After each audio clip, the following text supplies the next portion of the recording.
Welcome to work shop friends. இப்போ நம்ம பார்த்துட்டு இருக்கிறது வந்து ஒரு பெப்சி பாக்ஸு. இந்த பாக்ஸுக்கு வந்து கம்ப்ரஸர் வந்து போயிருந்துச்சு. இதில் வந்து 444 கம்ப்ரஸர் இருந்தது. அதாவது எம்ப்ராக்கோ பிராண்டில் 444 கம்ப்ரஸரு. அந்த கம்ப்ரஸர் வந்து அவ்வளோ சீக்கிரத்தில் போகாது. ஏதோ பவர் ஷார்ட்டேஜ்னால போயிருந்தது. ஸோ அந்த கம்ப்ரஸர் வந்து நம்ம வந்து ரீப்ளேஸ்மெண்ட் பண்ணுறோம். இதுக்கு வந்து நம்ம இப்போ பண்ணுறது வந்து 290 கேஸ் இருக்கிற கம்ப்ரஸரு. இப்போ லேட்டஸ்ட்டாக வந்து அந்த கம்ப்ரஸர் வந்து நல்லா மார்க்கெட்டில் வந்து அவைலபிளாக இருக்குது. பெரிய டிசி கூலராக இருந்தால் கூட ரொம்ப சிம்பிளாக வந்து காஸ்ட் கொஞ்சம் கம்மியாகவும் நமக்கு வந்து வருது. அந்த கம்ப்ரஸர் வந்து நம்ம எப்படி சேஞ்ச் பண்ணலாம் அப்படின்றத பற்றி இந்த வீடியோ வந்து நம்ம ஃபுல்லாக பார்க்கலாம். வாங்க வீடியோக்குள்ளே போகலாம். ஒருவேளை இந்த வீடியோ வந்து நீங்கள் புதுசாக வந்து ஓப்பன் பண்ணி பார்த்துட்டு இருக்கீங்க அப்படின்னா மறக்காமல் வந்து நம்ம சேனலுக்கு வந்து சப்ஸ்கிரைப் பண்ணுங்கள்.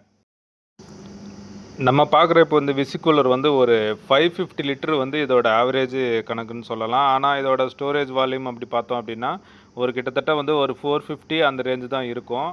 ஆனால் பொதுவாக வந்து நமக்கு 400லேருந்து நமக்கு 600 வரைக்கும் கிட்டத்தட்ட வந்து இதில் வைக்கிற கம்ப்ரஸர் வந்து ஈக்குவலண்ட்டாக தான் இருக்கும். எந்த ஒரு வேரியேஷனும் இருக்காது.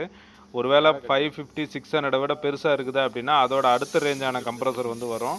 இந்த 444 கம்ப்ரஸர்ன்றது கிட்டத்தட்ட 400 லிட்டர்லேருந்து 550 லிட்டரு 600 லிட்டருக்குள்ளே இருக்கிறது எல்லாத்துக்குமே வந்து இந்த கம்ப்ரஸர் தான் வந்து மோஸ்ட்லி வந்து ரெக்கமெண்ட் பண்ணியிருப்பாங்க. ஒருவேளை நம்ம டெக்கம்சா சீரீஸில் பார்த்தோம் அப்படின்னா அதில் கூட வந்து ஒரு 300லேருந்து 550 600க்குள்ளே இருக்கிற பாக்ஸ் வரைக்கும் எல்லாமே வந்து மோஸ்ட்லி ஒரே சைஸ் கம்ப்ரஸர் தான் இருக்கும். ஒருவேளை நீங்கள் நோட் பண்ணல அப்படின்னா அதை நோட் பண்ணி பாருங்கள். எல்லாமே வந்து ஒரே தான் இருக்கும். ஏன்னா அதோட ரேஞ்சு வந்து ஈக்குவலண்ட்டாக தான் இருக்கும். கண்டென்சர் அதோட சைஸு பார்த்தாலும் உள்ள கூலிங் காயிலோட சைஸு பார்த்தாலும் கிட்டத்தட்ட ஒரே மாதிரி தான் இருக்கும். அதோட பவர் ரேஞ்சு அதாவது டைமிங் தான் வந்து நமக்கு வந்து சேஞ்ச் ஆகும். அதாவது பெரிய பாக்ஸாக இருந்தது அப்படின்னா அது ஃபில் பண்ணுற டைமிங் வந்து ஒரு 10 நிமிஷம் அதிகமாகலாம். சின்னதாக இருந்ததுன்னா சீக்கிரம் ஃபுல்லாகும்.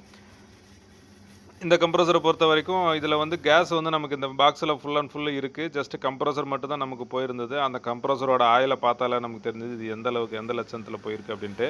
கருப்பாக வந்துருந்தது. உள்ளே நல்லா எரிஞ்சு போயிட்டுருக்கு போல் இருக்குது. அந்த காயிலெல்லாம் ஆயில் ரூபத்தில் வெளில வந்துருச்சு. நம்ம இப்போ வைக்க போகிற கம்ப்ரஸர் வந்து L76.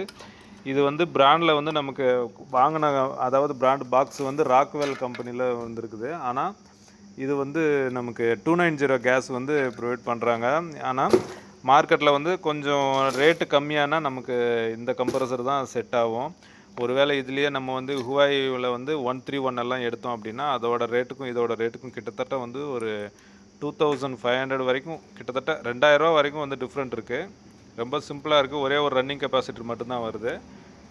அவ்வளோ அருமையாக வந்து இது வந்து ரிசல்ட் வந்துச்சு. ஆல்ரெடி 2-3 பாக்ஸுக்கு நாங்கள் போட்டதுக்கப்புறம் தான் இந்த வீடியோவை அந்த கம்ப்ரஸரை வந்து நம்ம ரெக்கமெண்ட் பண்ணுறோம். இல்லைன்னா சும்மா நம்ம ஏதாவது சொல்லிட்டோம் அப்படின்னா அது நல்லா இருக்காதுன்ட்டு 2-3 பாக்ஸுக்கு ஆல்ரெடி இதுக்கு முன்னாடி போட்டு செக் பண்ணியிருக்கோம். பக்காவாக சூப்பராக கூலிங் வந்தது. இது ஜஸ்ட் நம்ம ஃபிட் பண்ணுறதுக்கு முன்னாடி ஒரு வாட்டி நம்ம ஆன் பண்ணிக்கலாம். ஒருவேளை மேனுஃபேக்சரிங் டிஃபெக்ட்னால கம்ப்ரஸர் ஏதாவது நல்லா இல்லை அப்படின்னா முன்னாடியே நம்ம செக் பண்ணிடுறது பெஸ்ட்டு. எடுத்து உட்கார வச்சுட்டு ஒரு டிஸ்சார்ஜ் கண்டென்சர் வெல்டிங் அடிச்சுட்டு அதுக்கப்புறம் நம்ம செக் பண்ணி ஆன் ஆகலை அப்படின்னா அது ரிட்டர்ன் கொடுத்து அனுப்புனா கூட நமக்கு தலைவலி தான். பொதுவாக எந்த கம்ப்ரஸர் வாங்கினாலும் முன்னாடியே நம்ம வந்து செக் பண்ணிக்கிறது பெஸ்ட்டு. அதுவும் இந்த மாதிரி கமர்ஷியல் கம்ப்ரஸர் எல்லாம் வந்து செக் பண்ணிக்கணும். அதுக்குன்ட்டு ரன் ஆகாது அப்படின்னு இல்லை. ஒரு வாட்டி நம்ம செக் பண்ணிக்கிட்டால் நமக்கு நல்லது.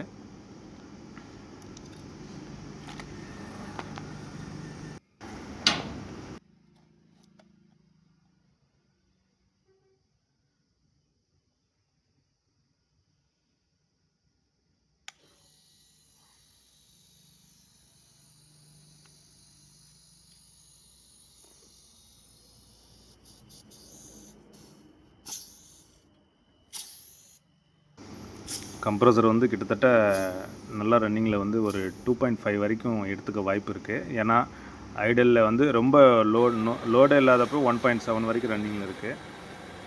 ஆனால் இந்த மாதிரி கம்ப்ரஸருக்கு வந்து ஒரு வேளை நமக்கு ஃபியூச்சரில் ரிலே போயிடுச்சு அப்படின்னா சாதாரணமாக நம்ம யூஸ் பண்ணுற அந்த OLB வந்து இதுக்கு செட் ஆகாது.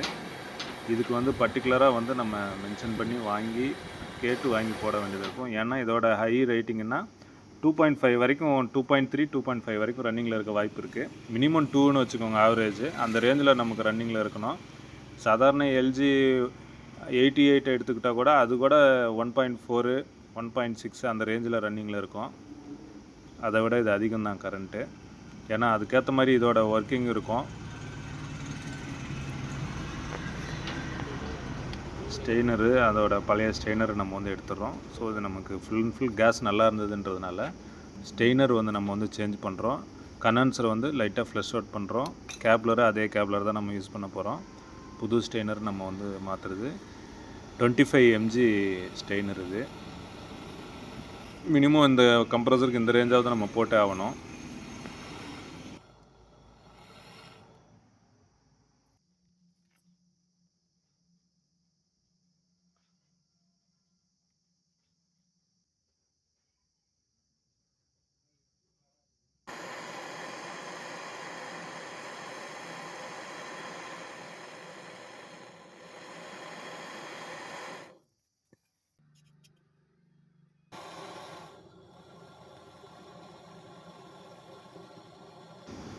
புது நிப்பிள் போடுறோம். செக்ஷன் வந்து ஃப்ரெஷ் அவுட் பண்ணிவிட்டு அதையும் வெல்டிங் முடிச்சுட்டு நம்ம வந்து வேக்யூம் வந்து இதுக்கு ஒரு 15 மினிட்ஸ் நல்லா வேக்யூம் வைக்கணும் கண்டிப்பாக.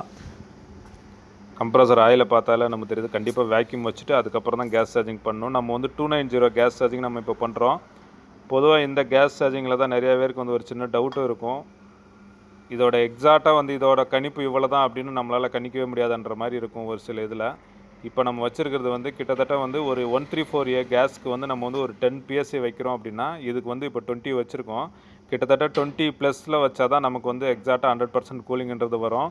அது 23 இருக்கலாம், 25 இருக்கலாம், அந்த ரேஞ்சு வரும். அப்படி வச்சா தான், அதாவது ஸ்டெய்னரோட ஹீட்டை வந்து நம்ம வந்து மென்ஷன் பண்ணிக்கணும் எவ்வளோ இருக்குது அப்படின்ட்டு. கண்டென்சரில் வந்து நம்ம வந்து 3/4 பாகம் வரைக்கும் நம்ம வந்து ஹீட்டு பார்த்துக்கணும். ஸ்டெய்னரில் வந்து லைட்டாக அதோட ஹீட் நார்மலை விட கொஞ்சம் அப்படி இருக்கிற மாதிரி நம்ம வந்து செட் பண்ணோம். அப்போது கேஸ் லெவல் வந்து நம்ம பார்த்துக்கணும். மினிமம் வந்து 20க்கு மேலே அந்த ரேஞ்சில் வரும் நம்ம சாதாரண நம்ம கேஜ் மீட்டரில்.